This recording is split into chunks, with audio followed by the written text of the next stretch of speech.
नमस्ते दोस्तों, RBS Moin stories पर मैं आपका दोस्त मोइनुद्दीन चिश्ती एक नई कहानी लेकर हाजिर हूँ। आज की हमारी कहानी एक ऐसे युवा की कहानी है जिसने पूना से एमबीए किया और उनको बड़ी नौकरियाँ ऑफ़र हुई, उनका प्लेसमेंट हुआ, पर उन्होंने वो नौकरियाँ नहीं की और वो अपने जोधपुर शहर लौट आए और प्रकृति से जुड़ गए। आज नर्सरी का कारोबार करने वाले जोधपुर के ललित देवड़ा किसी परिचय के मोहताज नहीं है। मैं ललित देवड़ा जोधपुर में मंडोर में स्वास्तिक नर्सरी के नाम से मैं एक बिज़नेस करता हूँ। ये मेरी एक नर्सरी है बहुत बड़ी जोधपुर में। आप इस अभी की जो स्टोरी या जो ये चीज़ समझना चाह रहे हो, इससे पहले को यदि आप पीछे अपन जाएंगे कि आज मैं इतनी बड़ी नर्सरी का मालिक हूँ और ये सारा है, तो इसके पीछे भी एक बहुत बड़ी कहानी है। मैंने 2012-13 में एमबीए किया था पुणे महाराष्ट्र से IIEBM कॉलेज से। जब मैं वहाँ पे पढ़ाई कर रहा था तो मेरे को मतलब जब एंड ईयर था, मेरा जो लास्ट ईयर था, तो उस समय हमारे को काफ़ी सारे प्लेसमेंट्स वगैरह मिले थे। तो जिसमें से एक था ICICI सिक्योरिटीज़, फेदरलाइट, आशियाना। फिर वो सब छोड़ के मैं आज की तारीख में यहाँ नर्सरी बागवानी का ये काम कर रहा हूँ। तो इसका पीछे भी एक बहुत बड़ा टर्निंग पॉइंट था जब मैं इंटर्नशिप करना मैंने स्टार्ट किया था। जब मेरे लास्ट ईयर में, तब मेरे को ये चीज़ें समझ में आई थी कि हमारे को क्या करना चाहिए, कैसे करना चाहिए।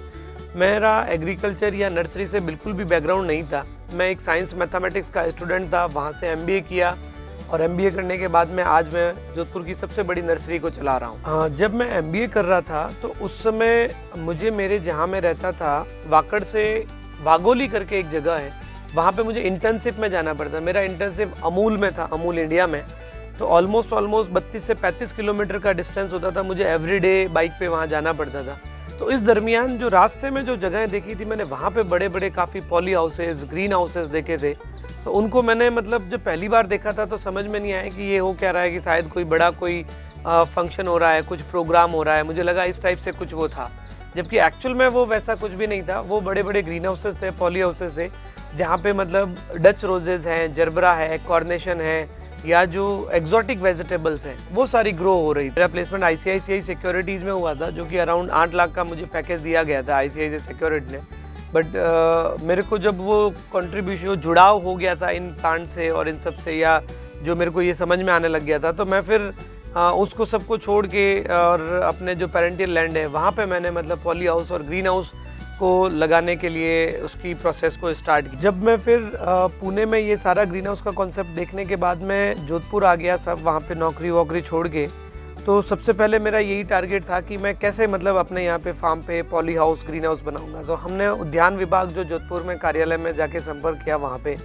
तो मुझे वहाँ जाने से जो सबसे पहले समझ में आया था कि लोगों के, यहाँ के किसानों के और स्पेसिफिकली दूसरे भी लोगों के मन में ये था कि पॉली हाउस, ग्रीन हाउस यहाँ पे सक्सेसफुल नहीं है, यहाँ आप उसके अच्छा नहीं कर सकते हो या प्रोडक्शन आपका नहीं निकलता है। क्योंकि जो 2012-13 से पहले 2008 में शायद 1-2 किसानों ने पॉली हाउस, ग्रीन हाउस बनाए थे, जबकि वो पूरी तरीके से फ्लॉप थे। फिर भी मैंने मतलब उन लोगों को बोला नहीं, मैं पुणे में देख के आया हूँ, वहाँ पे ऐसे हो रखे हैं और वहाँ का जो प्रोडक्शन है वो बाई प्लेन है, जो एवरीडे हॉलैंड तक जाता है बिकने को। तो क्यों नहीं यहाँ के ज्योग्राफी के अकॉर्डिंग अपन सब्जियाँ वगैरह उगा दें, जिससे क्या होगा कि यहाँ के क्लाइमेट में जो इजीली बिक भी जाएगी और यहाँ के क्लाइमेट में हो जाएगी, अपन वो चीज़ें करेंगे। तो इनिशियली तो मतलब काफ़ी लोगों ने मुझे मतलब डिमोटिवेट भी हुआ था मैं, और लोगों ने प्रॉपर सहयोग भी नहीं किया। आसपास के लोगों ने भी मतलब काफ़ी ना मजाक उड़ाया था कि भाई कैसे मतलब यहाँ पे ये करेगा एंड ऑल, ये सारी चीज़ें।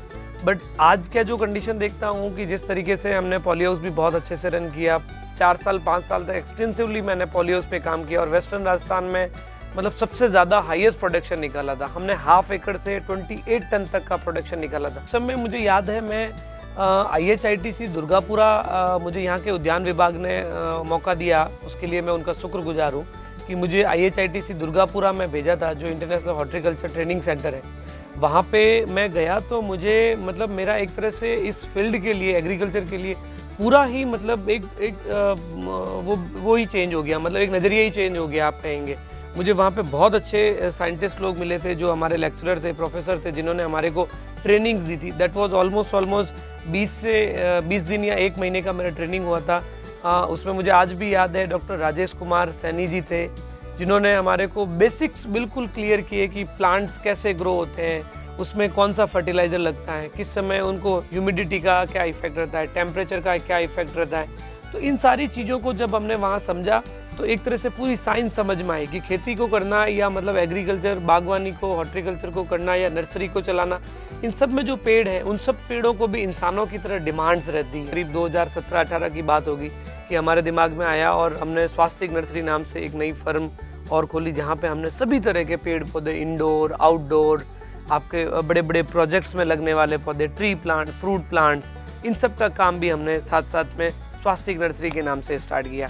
इसमें जो मेरी वाइफ है खुशबू, वो भी सीए है, जिसने मेरा बहुत अच्छा सहयोग किया और हम लोगों ने मतलब दोनों ने स्टार्ट किया कि भाई जैसे नर्सरी आप मेरी वाइफ है जो अब यहाँ पे सारा जो रिटेलिंग वगैरह होती है जो मेरी वाइफ संभालती है, और जितने भी बाहर के प्रोजेक्ट्स हैं, हमने बड़े बड़े दूसरे भी बहुत सारे प्रोजेक्ट्स किए हैं, तो उन प्रोजेक्ट्स को जाना, उनमें देखभाल करना, कैसे क्या हो रहा नहीं हो रहा, लेबर मैनेजमेंट, वो बाहर का सारा काम मैं करता हूँ।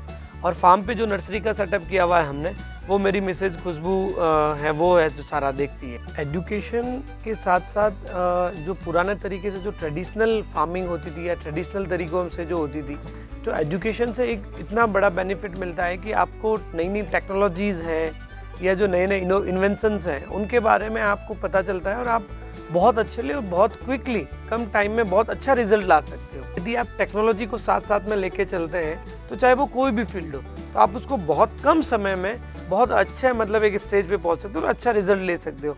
शायद यदि जैसे मैं MBA हूँ, मेरी मिसेज CA है, तो हम शायद इतने हाईली एजुकेटेड नहीं होते, तो हमारे को जो 3-4 साल में हमने जिस लेवल पे पहुँचे हैं, तो शायद उससे ज़्यादा कई साल हमारे को लगते थे उस लेवल पे पहुँचने में।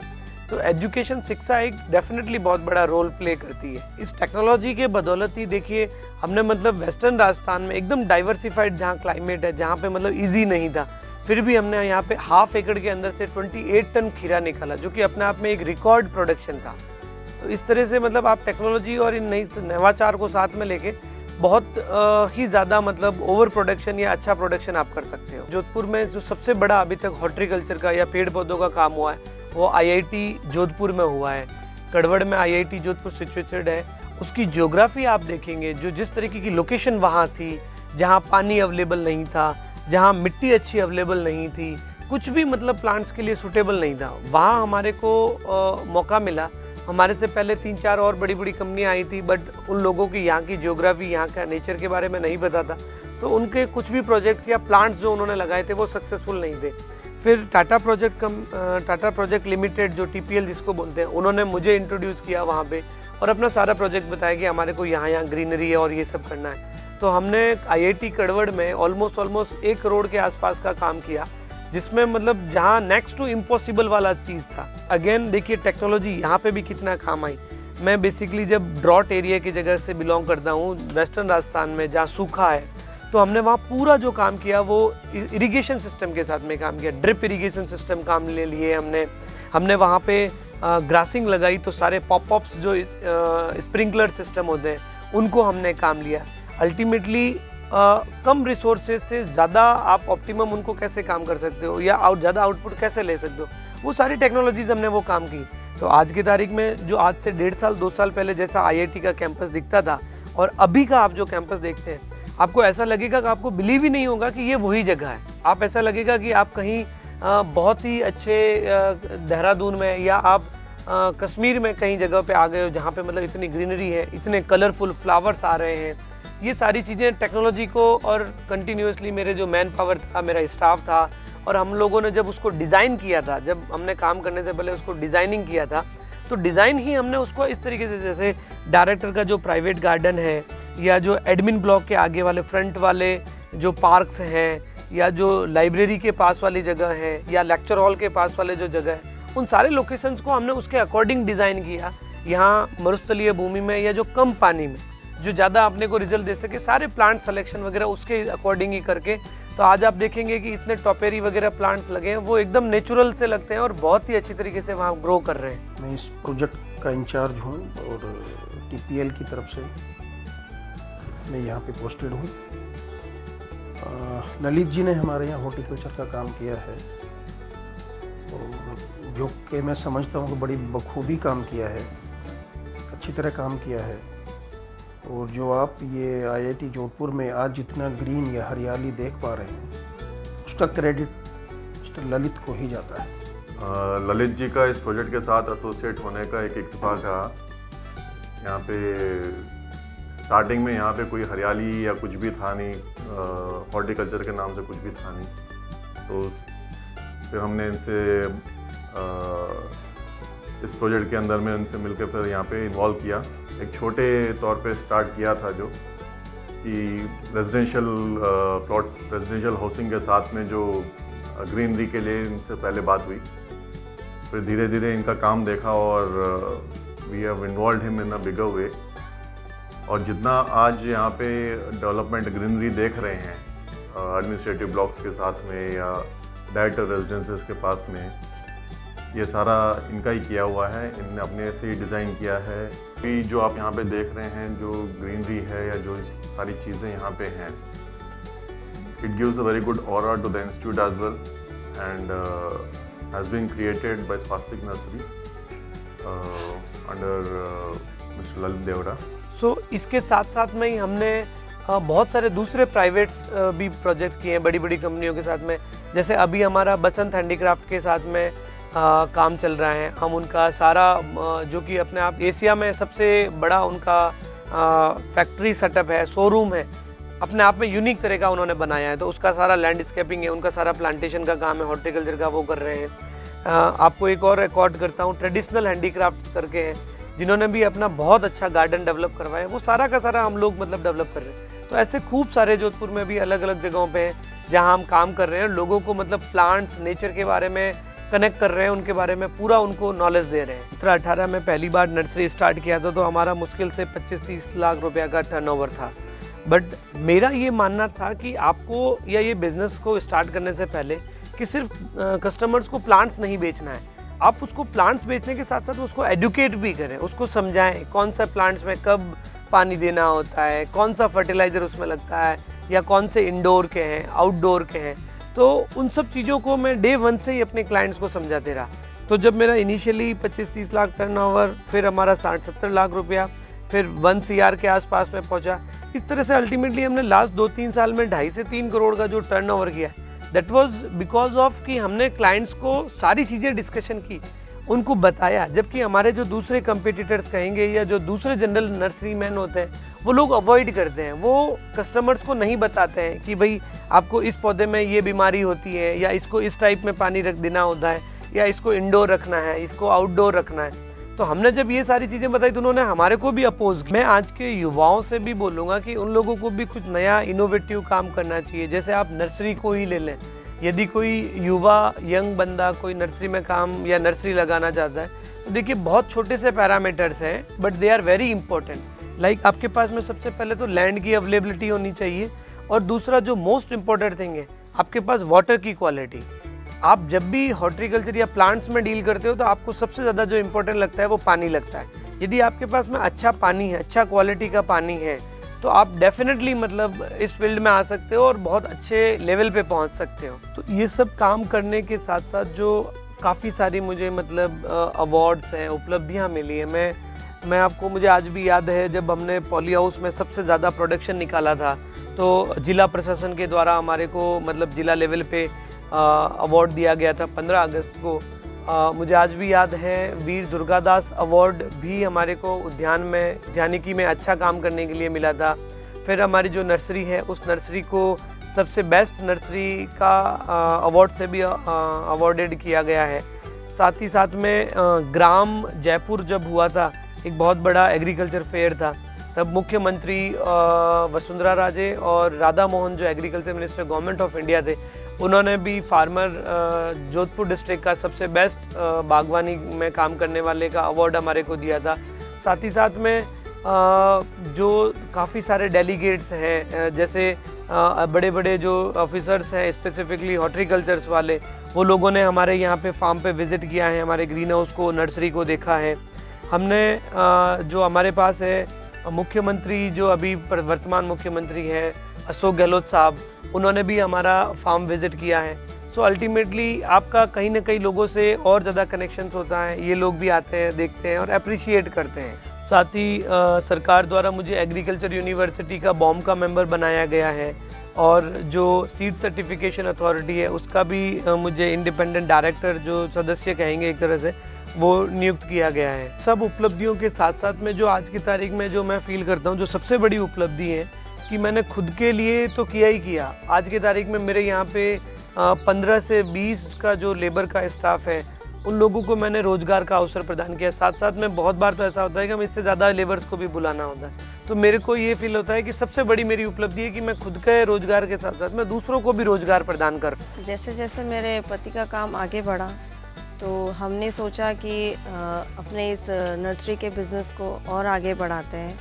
तो जो यहाँ का सेटअप था रिटेलिंग का वो मैंने संभालने का निश्चय किया और इनको बाहर की साइट्स के काम के लिए बोला कि ना आप बाहर संभालिए और मैं इधर अपने घर के साथ साथ यहाँ का आउटलेट भी संभालूंगी। मेरा फील्ड था, मेरी पढ़ाई थी चार्टेड की, मैंने सीए किया, मगर उससे बिल्कुल हट के मैंने ये बागवानी का काम। तो अपन जो चाहे अगर मन में लगन हो तो अपन कुछ भी कर सकते हैं। ज़रूरी नहीं है कि आप अपनी फील्ड से हो या ना हो, बस लगन ज़रूरी है। तो कोई भी महिला होती है अगर उसके मन में किसी काम को करने की चाह है, लगन है, तो उसके लिए कुछ भी कठिन नहीं है, वो सब कुछ कर सकती हैं। और कहते हैं ना कि हर एक सफल आदमी के पीछे एक औरत का हाथ होता है। तो अपन हर काम खुद आगे ना बढ़ के अपने हस्बैंड को भी सपोर्ट कर सकते हैं काम के अंदर। जब ललित पूना से एमबीए करके आया था, जब मैं बड़ी खुशी हुई थी कि बच्चा मेरा पढ़ाई करके आया है, फिर इसने एकदम ही अपना दिमाग चेंज कर लिया कि मैं अब ये पॉली हाउस का काम और नर्सरी का काम करूँगा। तो हमने एक बार तो सोचा कि भाई क्या होगा क्या नहीं होगा। फिर इसने इतने अच्छे से हमारे बहू बेटे ने काम संभाला कि 100% नहीं 200% बहुत ही अच्छा काम संभाला इसने। आज की कहानी आपको कैसी लगी हमें कमेंट करके ज़रूर बताएं। और आप किसी भी माध्यम से फेसबुक, व्हाट्सएप या यूट्यूब किसी भी चैनल से किसी भी माध्यम से हमारे चैनल पहली बार देख रहे हैं तो आरबीएस मोइन स्टोरेज को अवश्य सब्सक्राइब करें ताकि आपको ललित जी देवड़ा जैसे या बहुत सारी और इंस्पिरेशनल जो लोग अपने अपनी फील्ड में अच्छा काम कर रहे हैं उनकी कहानियाँ देखने को मिलती है। बिल्कुल चिश्ती जी, आप जो ये काम कर रहे हैं वो अपने आप में बहुत यूनिक काम है। बेसिकली आप जो भी दिखाते हैं वो पॉजिटिविटी दिखाते हैं। एक रूट लेवल से कोई बंदा कैसे किसी बड़े लेवल पे पहुंच रहा है ये दिखाना और पॉजिटिव एनवायरनमेंट के साथ और उन चीज़ों पॉजिटिविटी दिखाने का एक अलग ही मैसेज समाज में जा रहा है। सभी लोगों से यही रिक्वेस्ट करूंगा कि आप लोग भी ज़रूर मोइनुद्दीन चिश्ती जी का जो है चैनल सब्सक्राइब करें ताकि ज़्यादा से ज़्यादा लोगों में पॉजिटिविटी के बारे में और नए नए इनोवेशंस के बारे में लोग जान सके। हाँ, और कुछ अच्छा कर ऐसे लोग जो अपनी कामयाबी की दास्तानें खुद लिख रहे हैं, वो किसी गोल्डन स्पून या सिल्वर स्पून के साथ काम नहीं कर रहे हैं, उन्होंने अपने लिए एक नया रास्ता चुना है, अपनी कामयाबी की कहानी खुद लिख रहे हैं जी। ऐसे लोगों की कहानी अगर आपको देखनी तो आरबीएस मोइन स्टोरेज चैनल को आप जल्दी ही सब्सक्राइब करें।